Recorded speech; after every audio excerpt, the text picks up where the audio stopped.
How's everybody doing? This is Kinesiology 214, and we are in Module 2, Session 2, and we are talking about the core in this presentation. So when you look at the core and you look at what goes into the different muscles of the core, you mainly have rectus abdominis, the oblique group, and low back group muscles. And we've talked a little bit about low back in our previous lecture specific to the back group. But when you look at these, with core movements and activity in general, everything is transferred from lower body to upper body to lower body across the midsection utilizing these main muscle groups.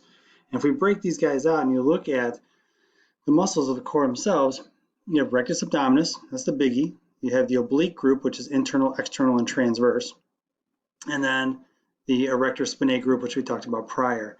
And just envision you're throwing a baseball. And when you go to throw that baseball, you have to apply force into the ground, rotate across your torso, and take the force that you're applying in the ground and therefore out of it, per second law, right, per equal and opposite reaction, you end up transferring force across the body to throw a ball. So the core itself, it's not one-dimensional. It's not as though it's just rectus abdominis movements. It's not as though it's all oblique movements. I mean, usually these things kind of all work together to make movement happen, and it requires the muscles themselves to work in a coordinated effort across several planes of movement. If we break these down and we look at rectus abdominis, oftentimes people say, I want that six-pack look. In actuality, in this representation, this analog, it's an eight-pack group.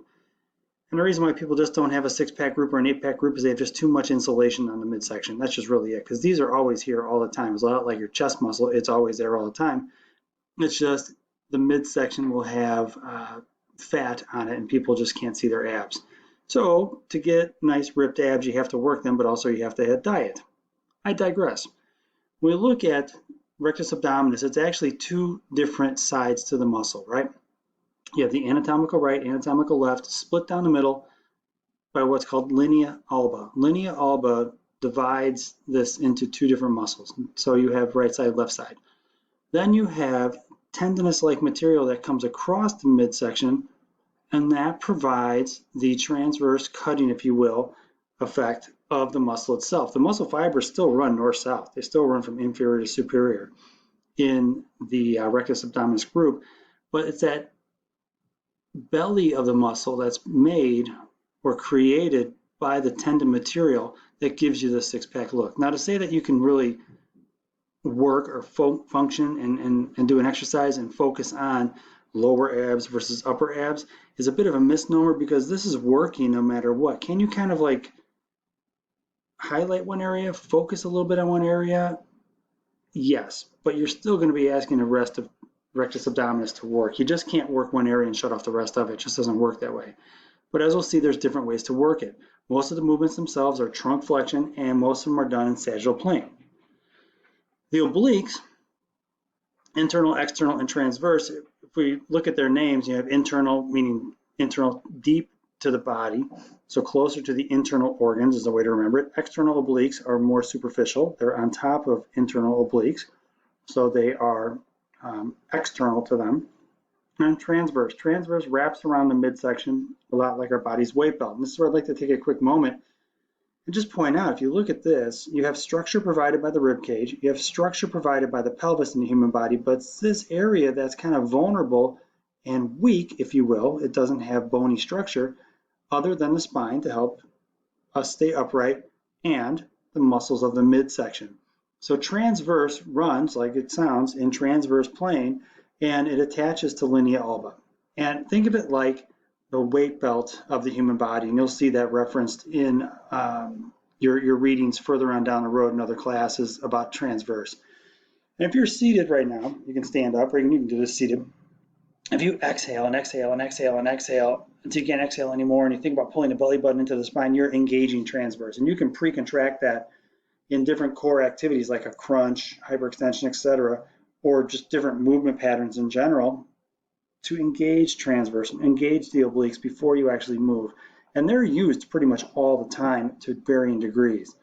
With the obliques, because the fibers run at oblique angles to one another, and also there's three layers to them, they're mostly rotational in nature on different planes, And to that end, the vector of resistance matters. So low to high, horizontal plane, high to low, if the resistance is out in front, etc. And you'll see different variations of ways to add variety in terms of the resistance. But keep in mind, this is mostly rotational based activities when we talk about obliques, and also some stabilization of the midsection as well.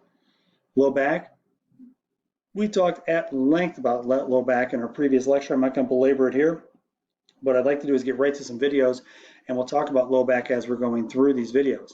So if we look at these two exercises side by side, one of which is a crunch, the other is a reverse crunch, one of which we're anchoring the lower body, the other of which we're anchoring the upper body. It's still rectus abdominis, it's still a sagittal plane movement. It's just over here, I'm casting my gaze up towards the ceiling, I'm following like a seam in the ceiling or a ceiling tile row in the ceiling.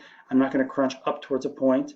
I'm peeling my vertebrae up off the mat and coming back down. Here I'm peeling my hips up and coming back down. I'm not jutting my knees up to the ceiling. I'm actually moving in a nice subtle arc. So let's let this play for both of these.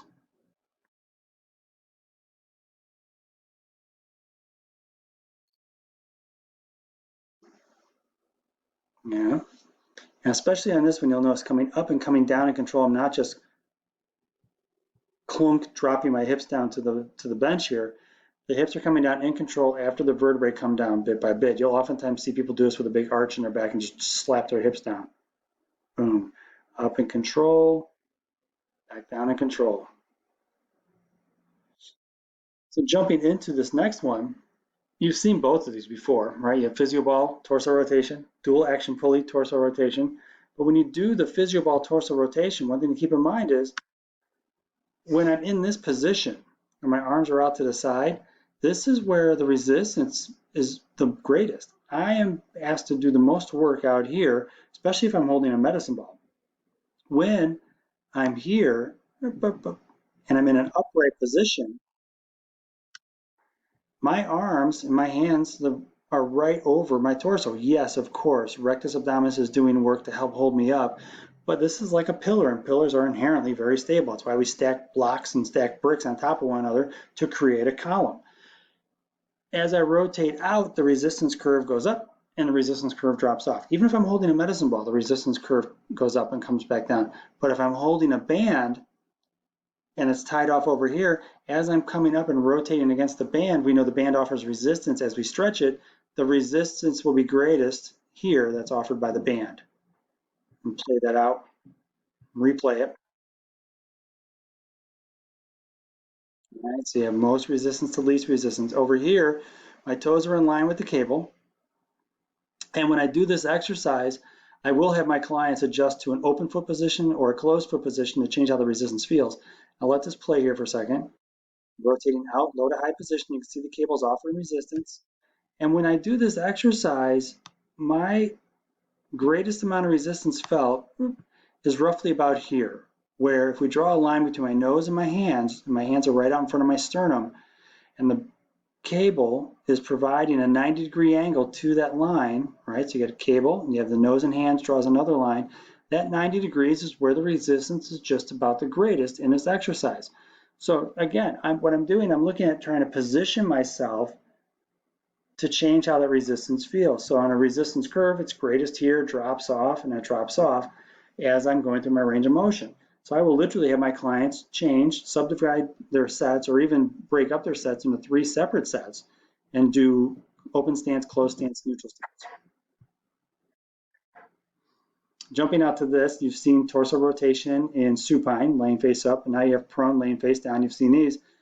Rectus abdominis is doing the work to hold us up. Here, erector spinae is doing the work to hold us up. And on this one, as I rotate out, much like the supine torso rotation you see over here, when my arms are out to the side, that's where I'm going to feel the greatest amount of resistance. Now, the difference you have with each of these is when you use a band, you can change where the resistance feels greatest.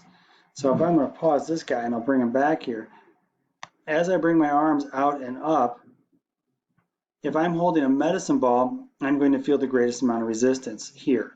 If I have a band tied off, I will feel the greatest amount of resistance over here. Absolutely, because I'm rotating up against gravity and I'm rotating against the band. It's an overlapping resistance curve between those two. So where you tie off your band matters. The position of the body matters.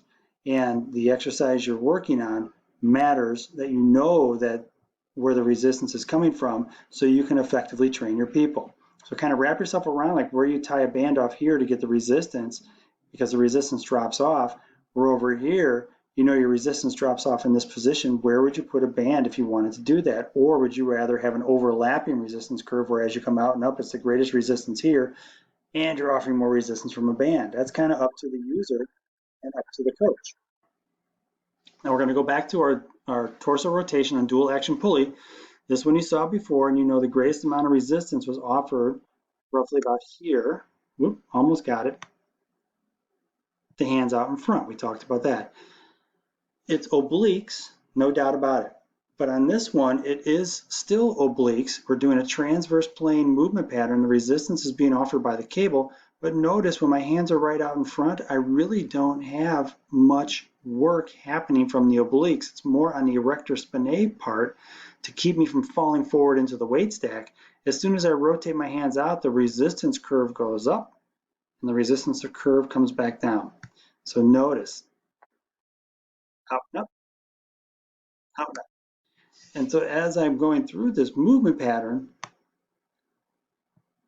where this resistance is tied off will dictate where you feel the greatest amount of resistance, especially on rotation type exercises.